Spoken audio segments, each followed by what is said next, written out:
Hi students, good afternoon. Welcome to class 30, week 36, class C. You should have already done the pre-warm-up activity, which was to determine which of the five topics, whether it's air, food, shelter, sleep, or water, air, food, shelter, sleep, or water, did you personally think is the most essential for survival? So you needed to number them 1 to 5, 1 being the most important and 5 being the least important in your mind.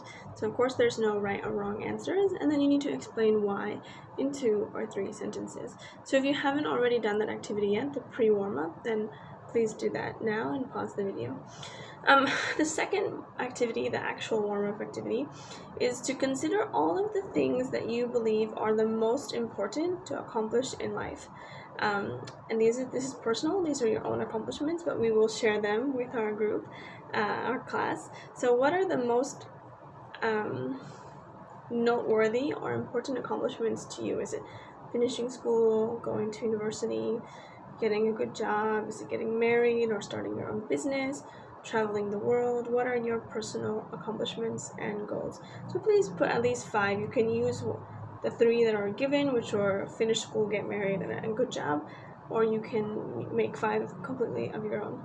Okay, so that's your activity, your warm-up activity. Now we're going to talk today about global listening, and we're going to talk within our global listening. Our listening is about Maslow, a scientist, a social scientist, and the hierarchy of needs that he created. So hierarchy is when there are things that are more and more important, the top being the most important part of the hierarchy, and then the bottom going down, descending, going down into the least important bits. So you needed to first listen to the lecture, the college lecture on Maslow, and then decide, fill in the gaps of what were the most important in the triangle. Okay, then we'll listen again one more time, and you'll do the closed listening activity. So for the closed listening activity, you also have some words and definitions from the lecture that you need to find. Again, this is meant to practice determining vocabulary from context. We've been doing that a lot this week. We started with class A doing that. We started with class B doing that in the reading about hoarding. So again, very important skill, developing, deciphering or understanding vocabulary using context, the words around it. We'll do that again later when we read the Jabberwocky by Kara School. Okay. We're going to talk a little bit about formal and informal language. Now, this is important because it's a life skill, and you'll need formal and informal language in university, in this class, first of all, in classes that you'll be doing in the future, but also especially in university. This is also important too if you decide you want to go into business. You know, there's a lot of nuances and subtleties in language, especially when we consider in the business world relationships and how we can interact with people. They're really just so important. So a way to kind of make sure your meaning gets across is using informal and formal language to the best of your ability, and thinking very carefully about words that have connotation, if they're positive, negative, or neutral, and you know what that really means per person. Okay, so please make sure you take notes on this lecture, and we'll get started now. So, formal and informal language.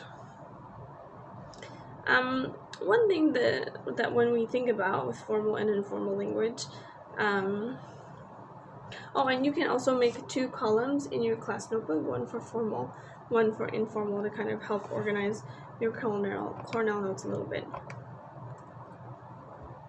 Okay, so when we learn new vocabulary, I think it's really important to consider the word or expression, and is it primarily or is it usually used in a formal situation, or is it normally used in an informal situation?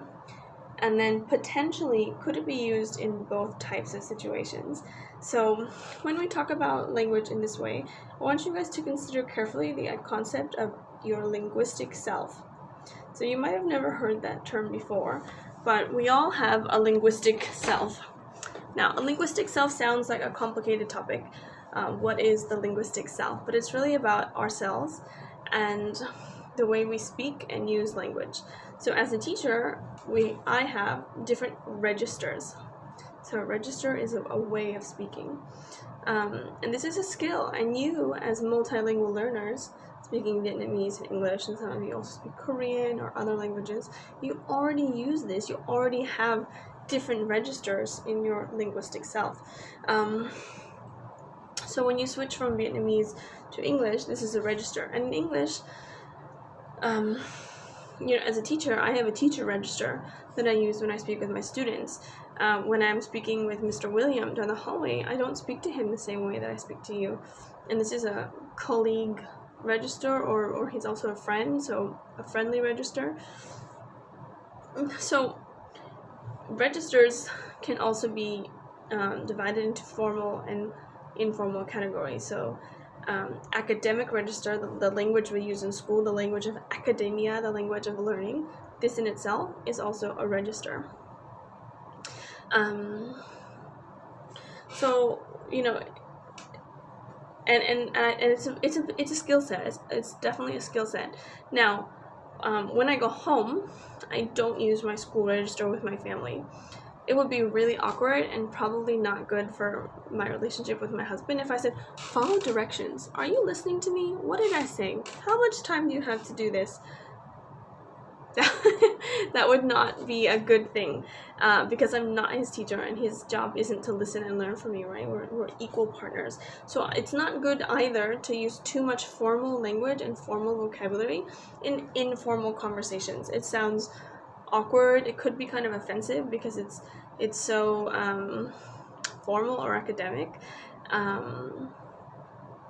So that's also something to consider, is that your register changes not only in the title of job that you have, first in the language that you're using, and then in the role that you're using, whether you're teaching or being a student or learning or in a business setting, the role that you currently have or the label you have. So if your label is teacher or student, it would be an academic label, or a business label if you're in marketing or selling or in corporate communications.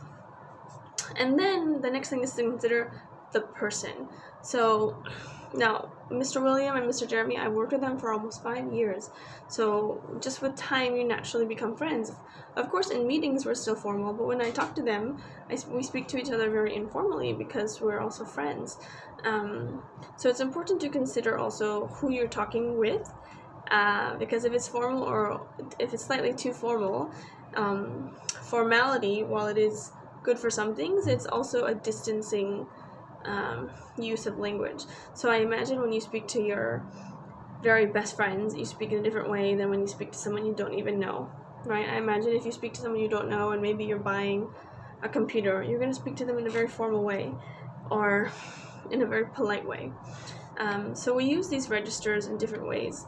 And I think when we consider that carefully and we consider the words we're using, it actually helps us to be more cognizant, more aware of our language usage, but also to help us speak at the right way at the right time. Okay, so that's something to keep in consideration. So according to Maslow and his hierarchy of needs, lower needs have to be satisfied before we get to these higher needs. So I want you guys to consider, do you agree with this? Why or why not?